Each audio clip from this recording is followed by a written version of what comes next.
احباب ذی وقار آج کل جو اہل سنت کے حالات چل رہے ہیں کسی سے پوشیدہ بھی نہیں اور عوام و خواص بھی پریشان ہیں۔ دعا فرمائیں اللہ رب العزت اہل سنت کے حالات پر اپنا فضل و کرم فرمائے اور اہل سنت کو اتحاد و اتفاق کی دولت نصیب فرمائے۔ ناظرین، ایسے واقعات میں بہت کم بولتا ہوں اور کوشش کرتا ہوں کہ جب بولنے کی ضرورت ہے اتنا اور اپنے ضمیر کی آواز لوگوں تک پہنچاؤں۔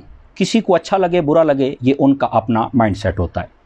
دیکھیے، جب جلالی صاحب سے علماء کو تحفظات تھے تو میں نے بڑے خلوص کے ساتھ ان کی خدمت میں عرض کیا کہ آپ سید العقائد علماء مشائخ اپنا استاد خانہ پیر خانہ ان کو ہر قیمت پر مطمئن اور راضی کریں، جیسے یہ کہتے ہیں آپ ویسے کر لیں۔ اب یہ شاید کئی لوگوں کی خواہش نفس کے مطابق نہ ہو سکا یا بر وقت نہ ہو سکا، حالات کہاں پہنچے وہ آپ کے سامنے ہیں، لیکن اب میں ضروری محسوس کر رہا ہوں کہ جتنے علماء جلالی صاحب کے مد مقابل تھے ان میں سے جو سید العقائد سید الاعمال سید الافعال علماء مشائخ ہیں ان سے بھی ہمارے کوئی تحفظات ہیں، اور بندے کے اندر یہ اخلاقی جرت ہونی چاہیے کہ ان کو بھی بتایا جائے کہ آپ سے یہ تحفظات ہیں، مہربانی کر کے آپ بھی ان کو دور فرمائیں، اور میں امید کروں گا کہ وہ سنجیدگی کے ساتھ سنیں گے بھی اور ان تحفظات کو دور کرنے کے بھی سعی فرمائیں گے۔ تو وہ تحفظات یہ ہیں۔ نمبر 1، حضور والا جتنے آپ سید العقائد سید الاعمال ہوں گے آپ کی موجودگی میں عقیدہ معصومیت کو پروموٹ کیا جا رہا ہے، بلکہ کئی جگہوں پر تو اب آپ موجود نہیں لیکن عقیدہ معصومیت کے فلیکسز لگا کر باقاعدہ لوگوں کو بلا کر تقریریں اور دستار بندیاں کی جا رہی ہیں، اور پھر امکان خطا کا بھی انکار کیا گیا، آن دا ریکارڈ باتیں موجود ہیں۔ حضرت اگر تو یہ عقیدہ اہل سنت ہے تو واضح کریں، نہیں تو ان لوگوں کا تعاقب فرمائیں، اب آپ پہ لازم ہے چونکہ آپ کے موجودگی میں بھی ایسی باتیں ہوئی ہیں۔ نمبر 2، دیکھیں آپ مہربانی کرتے کہ مسئلہ فدق میں آپ کوئی ایسی تفصیلی بحث کر کے لوگوں کو خلفشار سے نکال دیتے، کیونکہ اب اسی سٹیج پر بیٹھا ایک بندہ یہ کہہ رہا ہے کہ یہ جو مسئلہ فدق ہے یہ من گھڑت کہانی ہے، سیدہ پاک گئی نہیں مانگنے کے لیے، سیدنا صدیق اکبر نے انکار ہی نہیں کیا، دوسرے کہہ رہے ہیں کہ یہاں پر سید نے اجتہاد فرمایا ہی نہیں، تو اس کو اجتہادی غلطی کیسے کہیں؟ اب تیسرے نے تو 10 سال پہلے کی بات اس کی ظاہر ہوئی کہ اس نے کہا کہ یہ سیدہ سے غلط فہمی ہوئی، فوراً اس نے باقی رجوع کر لیا، بڑا ماہر ہے وقت کو سنبھالنے کے لیے وہ بندہ، بہرحال اس کی میں بات نہیں کر رہا۔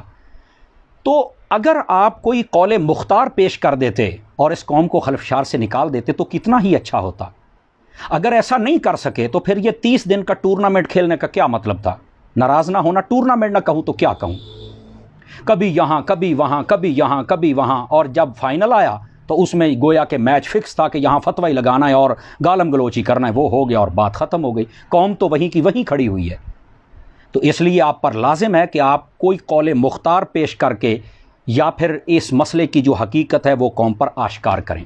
نمبر 3، کتنے نیم رافضی اور تفضیلی لوگ ہیں جنہوں نے آپ کا سہارا لیا اور اپنے آپ کو پاک صاف کر کے وہ اہل سنت کے مامے اور ٹھیکیدار بن کے بیٹھ گئے، جبکہ ان کے بڑے بڑے پاپ اور غلطیاں ہیں، چھوٹی چھوٹی پرچیوں کے ساتھ وہ رجوع تو کرتے ہیں، لیکن کاش کہ علماء کا ایک ایسا بورڈ ہو جس بندے سے جو غلطی ہو وہ اس سے رجوع کروائیں۔ یہاں جو کتا بلا اٹھتا ہے وہ اٹھ کے کہتا ہے تیری یہ غلطی ہے، کر رجوع، اور اگر کسی کی غلطی ہوتی بھی ہے تو بس اوقات وہ کرتے ہی نہیں ہے۔ تو ایسی بات نہیں ہے، علماء کی عزت کو بھی تحفظ دیا جائے اور کوئی ایسا بورڈ تشکیل دیا جائے کہ وہ بتائے کہ تمہاری اس بات پر توبہ رجوع ہے تو کرو، اور جن کے یہ سارے باتیں واضح ہیں اور اب وہ آپ کا سہارا لے کے بیٹھے ہوئے ہیں۔ کتنے ایسے جنہوں نے سیدہ عائشہ پاک پر خطا کے لفظ بولے، کتنے ایسے ہیں سیدنا امیر معاویہ رضی اللہ تعالیٰ عنہ، سیدنا ابو سفیان، کیا کیا انہوں نے نہیں کہا؟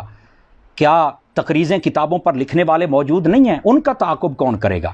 تو برائے مہربانی ان لوگوں کا بھی تعاقب کیا، اور طرفہ یہ کہ آپ وہ لوگ بولیاں کیسی بولتے ہیں، ہم عدالتوں میں بتائیں گے گستاخ زہرا کون ہے، ہم عدالتوں میں بتائیں گے گستاخ صحابہ کون ہے۔ واہ بھائی واہ، 100 چوہا کھا کے بلی حج کو جا رہی ہے، بھائی آپ بتائیں گے، آپ نے تو یہ پاپ پہلی مرتبہ 20 مرتبہ کیے ہوئے ہیں بھائی، اگر وہ آپ کو بتائیں کہ آپ کی تو یہ رجوع بھی قابل قبول نہیں، کتنی مرتبہ آپ نے یہ کام کی ہے، تو کیا جواب ہوگا آپ کے پاس؟ تو حضرات سید العقائد علماء، آپ برائے مہربانی ان لوگوں کو بھی اس دائرے میں لے کے آئیں، یا پھر یہ تو ثابت ہو رہا ہے کسی ایک بندے کے ساتھ کوئی انتقامی صورتحال تھی، تو مہربانی آپ اس تحفظ کو بھی دور فرمائیں۔ اور اس سے آگے یہ بات اس سے بھی بڑی قابل غور ہے کہ حضور والا اگر آپ نے فتویٰ لکھوانا ہی تھا تو آپ بریلی شریف سے فتویٰ لکھواتے، جیسے آپ کہتے ہیں نا کہ سونا تولو، اب سونا تول جاتا، اب یہاں جو فتویٰ لکھوائے یہ تو مٹی بھی نہ تول سکی۔ اس کی ایک وجہ یہ ہے کہ جتنے لوگ بیٹھے تھے انہوں نے بھی فتوے کو رد کر دیا ہے نا۔ آپ کہیں گے وہ کیسے؟ تو بھائی 105 آستانے تھے، سائن تو سارے 20-25 لوگوں کے، تو باقی کدھر ہیں؟ ہماری معلومات میں ایسے لوگ ہیں جنہوں نے کہا کہ ہم تو آ کے شرمندہ ہوئے کہ یار یہاں یہ ہونا تھا ورنہ ہم آتے ہی نہ، اور انہوں نے تقریریں بھی نہیں کی۔ تو خدا کے لیے اگر لکھوانا تھا فتویٰ تو بریلی شریف سے لکھواتے، اس کی کوئی اہمیت بھی بن جاتی، سونا بھی تل جاتا۔ یا تنظیم المدارس اہل سنت پاکستان، تمام مدارس اس کے تحت ہے، تمام مدارس کے مفتیوں کو جمع کرتے، ان سے فتویٰ لکھاتے، یا ایک بورڈ ہی بنا لیتے تاکہ اس فتوے کی اہمیت ہوتی۔ آپ دیکھا اس فتوے کا اشر کیا ہوا ہے؟ 35 صفحات پر لوگوں نے اس کے خلاف کتابیں لکھ دی ہیں۔ اندرون ملک بیرون ملک سے کتنے فتاوی جات آ چکے ہیں، تمہارا صرف ایک صفحہ تھا۔ تو خدا کے لیے ابھی بھی نظر ثانی کی جا سکتی ہے کہ آپ تھوڑا سا اس مسئلے کو سنبھالیں، اور یہ بہت بڑا تحفظ ہے، آپ اس تحفظ کو دور کریں قوم کے کو۔ اور پھر اگلی بات کہ جب یہ سارا کام ہو رہا تھا تو اس وقت کیا گالم گلوچ دینا ضروری تھا؟ ولد الزنا، حرامی، ضال، مضل، حیضی بچہ، اہل سنت سے خارج اور کفر تک بات کو لے جانا کیا ضروری تھا؟ کتنے لوگ اس سے متنفر ہوئے ہیں۔ انہوں نے کہا صوفیوں کی اولادوں کی یہ تربیت ہے، یہ ان کی زبان ہے، اور صوفی تو حسن اخلاق سے کام لیتے ہیں، اور بالخصوص سادات وہ تو دشمن کو بھی معاف کر دیتے ہیں۔ اور یہاں پر کیا صورتحال ہے؟ سب وضاحتوں کے بعد بس پکڑ کے ذبح ہی کیا جا رہا ہے ایک بندے کو۔ تو پھر اس کا نقصان پتہ کیا ہوا ہے؟ بات تلخ ہے لیکن ضرور سنیے گا۔ لوگوں نے تعلقات توڑے ہیں، لوگوں نے بیعتیں توڑی ہیں، سوشل میڈیا بھرا پڑا ہے، اور لوگوں نے عہدے تک چھوڑے ہیں، اخباروں کے تراشے ہمارے پاس محفوظ ہیں۔ رد کر دیا لوگوں نے یہ فتویٰ اور یہ تمہارا رویہ۔ خدا کے لیے، خدا کے لیے، خدا کے لیے میں ہاتھ جوڑ کے کہہ رہا ہوں، اپنی تعلیمات اور اپنے سابقہ خطابات اپنے ماضی کو داغدار نہ فرمائیں۔ کہیں ایسا نہ ہو کہ آپ ہیرو سے زیرو ہو جائیں۔ خدا کے لیے میرے منہ میں خاک کہیں ایسا نہ ہو۔ آپ اپنے آپ کو سنبھالیں اور جو صحیح بات ہے وہ قوم کو بتائیں، اور اپنے اس رویے سے علماء کو بھی مطمئن کریں اور آپ عوام کو بھی مطمئن کریں، کیونکہ یہ رویہ صحیح نہیں اختیار کیا گیا۔ اس کی ہم حوصلہ شکنی کرتے ہیں، بالکل اس کو برداشت نہیں کرتے۔ جلالی صاحب تو جیل میں چلے گئے نا، ہم اس کی بھی بھرپور مذمت کرتے ہیں، اور پھر جلاؤ گہراؤ کی بات ہے اور ہم اس کی بھی بھرپور مذمت کرتے ہیں۔ کسی ماں نے جنا نہیں جو ایسا کام کرے۔ یہ صرف جلالی صاحب کا ادارہ نہیں، ہمارا کوئی بھی ادارہ، وہ میرا ادارہ ہے۔ خدا کے لیے ان کو سنبھالو یار، یہ کیا تماشے بولے جا رہے ہیں؟ اور یہ آپ لوگ اب سٹینڈ لے گے تو یہ کام ہوگا، ورنہ یہ آپ پر بہت بڑے سوالیہ نشان آ جائیں گے۔ اور پھر اگلی بات اس سے بھی توجہ طلب ہے، بھائی رافضیوں کی آپ نے کل پرسوں والی پریس کانفرنس سے نہیں سنی؟ خلفائے راشدین 3 ان کا وہ انکار کر رہے ہیں، نبی کی 3 بیٹیوں کا وہ انکار کر رہے ہیں، صحابہ کرام چند ایسے ہیں جن کے ساتھ رضی اللہ تعالیٰ وہ نہیں لگانا چاہتے، حضرت علی کے جو مخالف ہے اس کو وہ غلط کہنا چاہتے ہیں۔ یہ ساری باتیں پہلے تو آپ کہتے تھے ہمارا درد محسوس کرو، اب آپ کو درد نہیں ہوا؟ نبی پاک کی 3 بیٹیوں کا انکار ہوا، 3 صحابہ کی خلافت کا انکار ہوا ہے، اور صحابیت کے بھی وہ منکر ہیں، تو بھائی اب آپ کا درد کہاں گیا ہے؟ خدا کے لیے اگر اب آپ خاموش ہیں تو یہ بہت بڑا سوالیہ نشان ہے۔ اور وہ نقیب جو کراچی سے خیبر تک بھاگ رہا تھا، بڑی دین کی خدمت کر رہا تھا، ادھر انٹرویو، یہاں وہ وہاں وہ، کدھر ہے بھائی؟ اب نکلنا، خدا کے لیے اب آؤ، اب میدان عمل میں آؤ، اب انٹرویو کرو، اب بتاؤ کہ یہ رافضی کون ہے اور ہم کون ہیں۔ اور وہ مولوی صاحب جو بار بار ہر آدھے گھنٹے بعد اپنی آئی ڈی پر چڑھا دیتے تھے کہ فلاں نے لا تلقی کر دی، فلاں نے کر دی، فلاں نے کر دی، بڑی دین کی تم نے خدمت کی ہے، ہیں رجوع کیا تھا، اس کا مطلب یہ تھا کہ کم از کم کام تو علماء والے کرو۔ او خدا کے بندے، او خدا کے بندے، ابھی بھی سوچ لو کیا کر رہے۔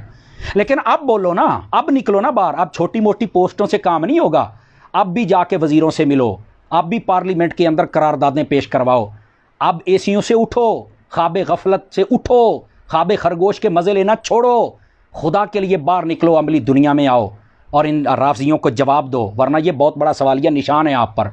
اور یہاں پر میں یہ بات ضروری سمجھتا ہوں، اگر آج جلالی صاحب باہر ہوتے نا تو ان کو ناکو چنے چبا چکے ہوتے، دلائل کی دنیا میں ان کو موت دے چکے ہوتے، ان کی کتابوں سے دلائل دے کر ان کا منہ بند کر چکے ہوتے، پنجابی کہندے نے انہاں دیاں جتیاں تے انہاں دے سر مار چکے ہوتے، لیکن یہاں پر تو کوئی ہلنے کے لیے تیار نہیں ہے۔ تو کیا سمجھوں میں یہ سارا کچھ جو ہو رہا ہے؟ تو خدا را یہ بہت بڑا تحفظ ہے، اس کو بھی دور کریں۔ اور اہل سنت، یہ میں اپنے دل کی بات بول رہا ہوں، مخالفین گروہ میں 2 بندے سر دست، اور بھی ہیں لیکن 2 بندے، سید پیر عرفان شاہ صاحب مشہدی دامت برکاتہم العالیہ، سید پیر مظفر حسین شاہ صاحب کراچی والے دامت ظلہ، ان 2 بندوں سے ابھی میں مایوس نہیں ہوا، میں سچی بات کر رہا ہوں۔ پریشانی ضرور ہے کہ یہ کہاں بیٹھے اور کیا ہو رہا ہے اور کیا کر رہے ہیں، لیکن میں مایوس نہیں ہوا، کیونکہ ان کا ماضی، ان کے خطابات، ان کی فکر رضا پر ڈٹ جانا وہ ہمارے سامنے ہے۔ انہوں نے جیسے تفضیلی، رافضی، دیوبندیت، وہابیت، ان کی جڑیں کھوکھلی کر کے رکھ دی ان بدوں نے۔ تفضیلیوں کو تو جینے کا نہیں چھوڑا، وہ ہمارے سامنے ہے۔ مجھے لگتا یہ ہے کہ یہ لوگ ان سب کو شکنجے میں لے کے آئیں گے اور ان سے توبہ رجوع کروائیں گے اور اہل سنت کو اتحاد کی طرف لے کے آئیں گے۔ ابھی تک میں مایوس نہیں ہوا، یہ میں پھر کہہ رہا ہوں، پریشانی ضرور ہے کہ وہ کہاں بیٹھے ہیں، لیکن میں مایوس نہیں ہوں، اور میرے منہ میں شکر ہو، اللہ کرے ایسا ہی ہو جائے۔ اور میں ان بزرگوں سے ریکویسٹ کرتا ہوں، حضرت آپ تھوڑا سا مہربانی فرمائیں، یہ میرے ضمیر کی آواز ہے جو میں نے پہنچائی۔ اب اس پر سوشل میڈیا پر کیا طوفان بدتمیزی کھڑا ہوگا میں نہیں جانتا، لیکن میں یہ چاہتا ہوں کہ ہمارے علماء جو سنجیدہ فکر ہیں وہ سارے کے سارے مل کر اہل سنت کی خدمت کریں، نہ کہ انتشار و افتراق والا کام کریں۔ اللہ تعالی ہم سب کا حامی و ناصر ہو۔